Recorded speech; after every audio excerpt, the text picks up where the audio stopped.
Jamaat Shibir NCP জামাতের বট বাহিনী ইলিয়াস পিনাকি সবার মুখে এখন তালা পড়ে আছে। কেউ আর মুখ খুলতেছে না, মানে মুখে কুলুপ দিয়ে বসে আছে। এখন অনেকে এসে বলবেন, কেন তারা তো সংসদে সেইভাবে চিল্লাচিল্লি করতেছে, সেইভাবে কথা বলতেছে, তাদের ভিডিওগুলো ভাইরাল হচ্ছে, তাহলে আপনি কেন বলতেছেন যে তাদের মুখে তালা দিয়ে তাদের মুখে কুলুপ দিয়ে বসে আছে? হ্যাঁ, সংসদে তারা যেই চিল্লাচিল্লি করতেছে, সংসদে যেই কথাগুলো বলতেছে, সেগুলো তারা তাদের নিজের স্বার্থের জন্য বলতেছে। কি কি স্বার্থের জন্য সংসদে কথা বলতেছে সেটা আপনাদেরকে একটু পরে বলতেছি। তার আগে বলি কোন বিষয়ে তারা মুখে কুলুপ দিয়ে বসে আছে। এর আগে বলি ভিডিওতে লাইক কমেন্ট করবেন, একই সাথে জামাত এনসিপি জামাত শিবিরের যে বট বাহিনী সবার কাছে এই ভিডিওটা পৌঁছে দেওয়ার ব্যবস্থা করবেন। যারা ফেসবুকে দেখবেন তারা ভিডিওটা শেয়ার করে দিবেন। তারা কেন এই বিষয়ে মুখে কুলুপ দিয়ে বসে আছে সেটারও প্রশ্ন তাদের কাছে থাকবে। দেখেন, নির্বাচনের আগে এবং নির্বাচনের দিন পর্যন্ত জামাত এনসিপির একটা প্রতিশ্রুতি ছিল। তারা বলেছিল জাস্টিস ফর হাদি, হাদির বিচার না হওয়া পর্যন্ত নির্বাচন হবে না। নির্বাচন হয়ে গেছে। তাদের যে উদ্দেশ্য ছিল কয়েকজন সংসদে যাবে, সংসদে বিরোধী দল হিসেবে বসবে, সেই উদ্দেশ্য তাদের পূরণ হয়ে গেছে। পূরণ হওয়ার পরে সংসদে তাদের যে প্রতিশ্রুতি, সেই প্রতিশ্রুতি অনুযায়ী কোন কথা সর্বপ্রথম বলা উচিত ছিল? ওসমান হাদির বিচারের বিষয়ে। ওসমান হাদির আসামি ভারতে গ্রেপ্তার হলো। শুধু জামাতের আমির ডক্টর শফিকুর রহমান সাহেব তিনি ফেসবুকে একটা পোস্ট দিলেন যে ওসমান হাদির খুনিকে বাংলাদেশে নিয়ে আসা হোক। যখন ওসমান হাদির খুনি রিমান্ড শেষে সাংবাদিকদের সামনে একটা কথা বলল, সেই কথা বলার পরে এই জামাত এনসিপি চুপ হয়ে গেছে। কি কথা বলেছে আপনারা শুনেছেন? সেখানে বলেছেন যে এখানে অর্থাৎ এই ওসমান হাদির খুনের বিষয়ে জামাত জড়িত থাকতে পারে। এই কথা বলার পরে এখন ওসমান হাদির বিষয়ে মুখে কুলুপ দিয়ে আছে। সংসদে এখন পর্যন্ত কেন তারা এই বিষয়টা উত্থাপন করলো না? একজন এমপিকে দেখেছেন জামাতের বা এনসিপির কেউ এই ওসমান হাদির খুনির বিষয়ে কথা বলেছে, ওসমান হাদির বিচার দাবি করেছে? করে নাই। কারণ তাদের উদ্দেশ্য হচ্ছে একটাই, সংসদে যাওয়া, ওসমান হাদিকে ব্যবহার করা। ওসমান হাদিকে ব্যবহার করা শেষ, এখন ওসমান হাদি তাদের মন থেকে তাদের অন্তর থেকে দূরে সরে গেছে। ওসমান হাদির বিষয়টা নিয়ে একটা পক্ষ নির্বাচনকে বিলম্বিত করার চেষ্টা করেছিল, সেটা কিন্তু আপনারা সবাই জানেন, মিডিয়ার সামনেও এসেছে। এখন যারা বিলম্বিত করতে চেয়েছিল তাদেরও মুখ বন্ধ হয়ে গেছে। সোশ্যাল মিডিয়া ওপেন করলেই, ফেসবুক ওপেন করলেই justice for Osman Hadi, justice for Osman Hadi. এখনো মাঝে মাঝে দুই একটা আসে, আগের মতো আর নেই, মানে বট বাহিনীর আগের মতো নাই, ভিউ ব্যবসা শেষ। এখন তারা একটা পোস্ট করতেছে না যে এনসিপি এবং জামাত কেন ওসমান হাদির বিষয়টা নিয়ে মুখে কুলু পেটে আছে, কেন তারা কথা বলছে না, কেন তারা সংসদে ওসমান হাদির নাম পর্যন্ত মুখে নিল না। এই প্রশ্নগুলো আজকে বট বাহিনীকে আমি করে যাচ্ছি। বট বাহিনীর যদি লজ্জা থাকে, বিন্দু পরিমাণ যদি লজ্জা থাকে, তাহলে এই প্রশ্নের উত্তর দিবে যেই বট বাহিনী জামাত এনসিপি জোটকে ক্ষমতায় নিয়ে আসার জন্য একবার উঠে পড়ে লাগলো, বিএনপির বিরুদ্ধে, অন্যান্য রাজনৈতিক দলের বিরুদ্ধে দিনের পর দিন, রাতের পর রাত অপপ্রচার চালানো। এমনকি হাঙ্কেরে গুপি মানে পিনাকি ভট্টাচার্য এবং সাংবাদিক ইলিয়াস প্রতিনিয়ত ওসমান হাদির বিচার না হওয়া পর্যন্ত নির্বাচন হবে না, ওসমান হাদি খুনিদের না নিয়ে আসা পর্যন্ত নির্বাচন হবে না। সাংবাদিক ইলিয়াস সাহেব তিনি তো আবার ওই যে ক্যান্টনমেন্টের একটা ছবি দিচ্ছেন, ছবি দিয়ে বলছেন যে ওসমান হাদির খুনি ক্যান্টনমেন্টের এই সেনাবাহিনীর এই ক্যাম্পে আছে, এই বিল্ডিং এ আছে, নির্দিষ্ট করে বলছিলেন। কিন্তু পরবর্তীতে দেখা গেল যে অনেক আগেই তারা ভারতে পালিয়ে গেছে। জুলকারনাইন সায়ের, এই যে আল জাজিরার অনুসন্ধানী সাংবাদিক, তিনি কিন্তু অনেক আগে বলছিলেন যে ওসমান হাদির খুনি পালিয়ে গেছে। এখন এইটাকে মিথ্যা প্রমাণ করার জন্য সাংবাদিক ইলিয়াস এবং পিনাকি ভট্টাচার্য তারা প্রতিনিয়ত পোস্ট করলেন যে ওয়াকারের প্রতিপালক কেন ওসমান হাদির খুনি পালিয়ে গেছে এই কথা বারবার বলতেছে। ভাই, তার কাছে তথ্য আছে বিধায় সে বলেছে, এখন তো সেটাই প্রমাণ হলো, তার তথ্যই সত্য হলো। এখন এই জামাত এনসিপির জোটের এমপিরা সংসদে গিয়া ওসমান হাদির বিষয়ে একটা কথাও বলল না। সেই বিষয়টা নিয়ে সাংবাদিক ইলিয়াস এবং পিনাকি ভট্টাচার্যের কোনো পোস্ট দেখেছেন? দেখেন নাই।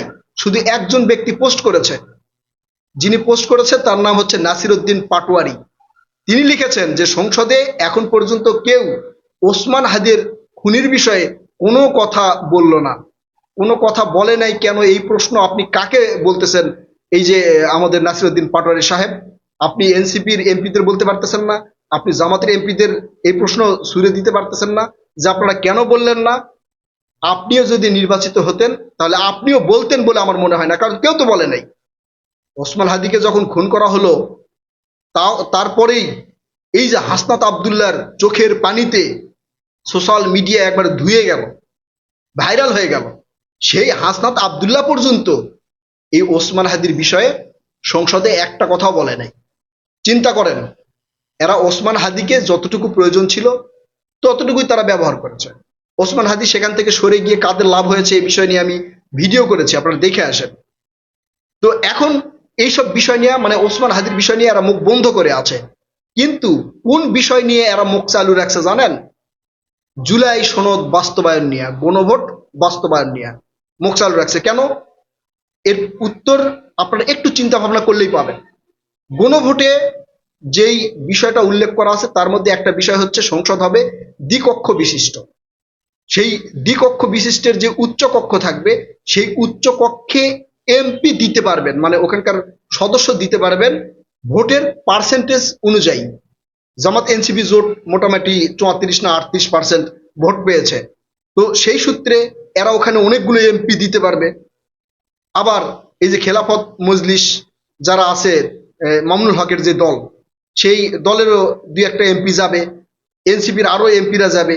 এই জন্য এরা মরিয়া হয়ে লাগছে যে গণভোটের রায় দ্রুত বাস্তবায়ন করেন। বিএনপির পক্ষ থেকে কোনো জায়গায় কোনো এমপি, কোনো নেতাকর্মী পর্যন্ত বলে নাই যে এই গণভোট বা এই জুলাই সনদ বাস্তবায়ন করা হবে না। উল্টা মাননীয় স্বরাষ্ট্রমন্ত্রী সালাউদ্দিন আহমেদ তিনি বলেছেন যে জুলাই সনদের প্রত্যেকটা শব্দ অক্ষরে অক্ষরে পালন করা হবে।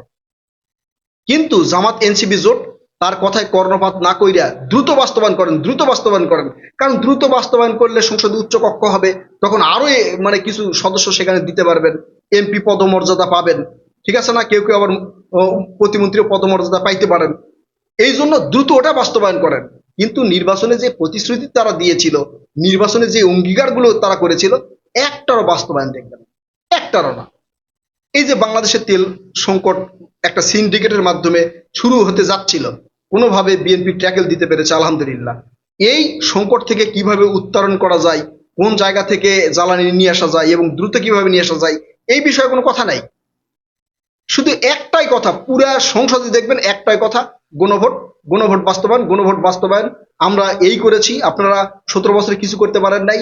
আরেকজন এসে বলতেছে আমরা 300 রান করেছি, আরেকজন পোস্ট করতেছে আমরা হচ্ছে 6 বলে 12 রান করেছি। মানে এগুলো বাংলাদেশের জনগণের কল্যাণার্থে, জনগণের সুবিধার্থে, জনগণের মঙ্গলার্থে যে কি কি কাজ করতে হবে, এই ধরনের কোনো কাজ এখন পর্যন্ত সংসদে দেখেছেন?